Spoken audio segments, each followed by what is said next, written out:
ജലസേചന പദ്ധതി പ്രദേശം ജലസേചന വകുപ്പ് പദ്ധതി വിഭാഗം 2 ചീഫ് എഞ്ചിനീയർ ശ്യാം ഗോപാൽ സന്ദർശിച്ചു. പ്രളയത്തിൽ തകർന്ന ഡാം പരിസരവും കൃഷിക്കാവശ്യമായ ജലസേചനം നടത്തുന്ന കനാലുകളിലെ അറ്റകുറ്റപ്പണികളും നേരിട്ട് കണ്ട് വിലയിരുത്താനാണ് ചീഫ് എഞ്ചിനീയർ സ്ഥലം സന്ദർശിച്ചത്. ഒക്ടോബർ 15-നകം കനാലുകളുടെ അറ്റകുറ്റപ്പണികൾ അടിയന്തരമായി പൂർത്തീകരിച്ച് കൃഷിക്കാവശ്യമായ ജലസേചനം നടത്താൻ ചീഫ് എഞ്ചിനീയർ ബന്ധപ്പെട്ട ഉദ്യോഗസ്ഥർക്ക് നിർദ്ദേശം നൽകി. കൃഷിക്കാവശ്യമായ വെള്ളം ലഭ്യമാക്കാനുള്ള നടപടികളാണ് അടിയന്തരമായി കൈക്കൊള്ളുക എന്ന് Cheerakuzhi irrigation project assistant executive engineer Roshini SS പറഞ്ഞു. അതിനുശേഷം ഫണ്ടിന്റെ ലഭ്യത അനുസരിച്ച് തകർന്ന ഡാം പരിസരത്തിന്റെ പണികൾ ആരംഭിക്കും.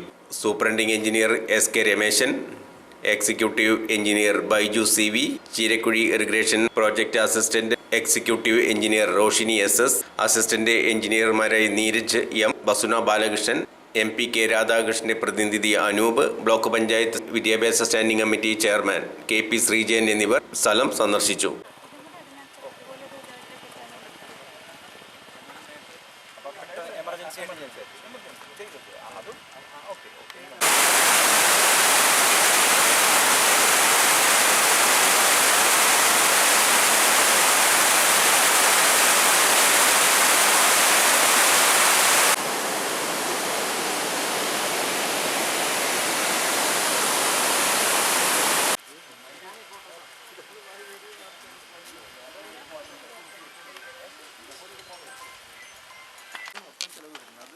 അതല്ല ഇപ്പൊ ഇവരുടെ ഈ വെള്ളം വിടാൻ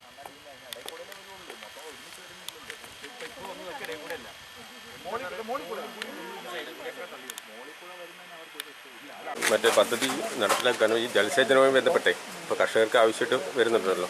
അപ്പോൾ എപ്പോഴാണ് കനാലിൻ്റെ എന്നൊരു വെള്ളം വിടാൻ ടാർഗറ്റ് ചെയ്യണം, അതിന് മുമ്പായിട്ട് ചെയ്യും. അപ്പോൾ എത്രയാണ് ഇപ്പോൾ ഇത് വരുന്നത് മൊത്തത്തിൽ? കെട്ടിത്തേക്കാനുള്ള പൈസയും കൊടുക്കും. അല്ല, ഇത് മുഴുവൻ ചെയ്യുന്നില്ല, ഈ തകർന്ന ഭാഗങ്ങളൊക്കെ തകർന്ന ഭാഗങ്ങൾ ഓരോന്നായിട്ട് പറ്റി. അതായത് വെള്ളം വിടാൻ കർഷകർക്ക് വെള്ളം വിടാനുള്ള സൗകര്യം തൽക്കാലം ചെയ്യും കേട്ടോ.